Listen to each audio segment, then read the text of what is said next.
আসামিদেরকে চিহ্নিত করার পূর্বেই তারা সীমান্ত পাড়ি দিতে সক্ষম হয়। তদন্তে প্রাপ্ত তথ্য, বিভিন্ন গোয়েন্দা সংস্থার প্রতিবেদন, গ্রেপ্তারকৃতদের দেওয়া জবানবন্দি পর্যালোচনা করলে দেখা যায় ফয়সাল ও আলমগীর ঘটনার পরপরই ঢাকা হতে সিএনজি করে আমিনবাজারে যায়। পরবর্তীতে তারা মানিকগঞ্জের কালামপুর যায়। সেখান থেকে পূর্ব পরিকল্পনা অনুযায়ী একটি প্রাইভেট কারে করে ময়মনসিংহের হালুয়াঘাটে পৌঁছে। ঘটনাটি তাদের পূর্ব পরিকল্পিত ছিল। এই জন্য আসামিদেরকে চিহ্নিত করার পূর্বেই তারা সীমান্ত পাড়ি দিতে সক্ষম হয়। হালুয়াঘাটের পূর্বে মুন ফিলিং স্টেশনে জনৈক ফিলিপ এবং সঞ্জয় তাদেরকে গ্রহণ করার জন্য অপেক্ষা করতে থাকে।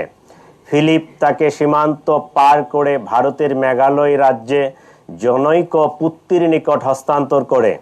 পুত্তি এক ট্যাক্সি ড্রাইভার স্বামীর কাছে তাদেরকে হস্তান্তর করে।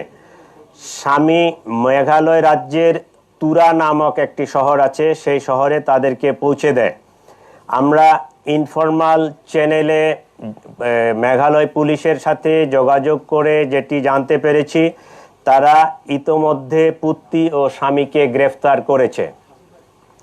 আমরা সন্দেহ করি আসামিদ্বয় অবৈধ পথে সীমান্ত পাড়ি দিয়েছেন।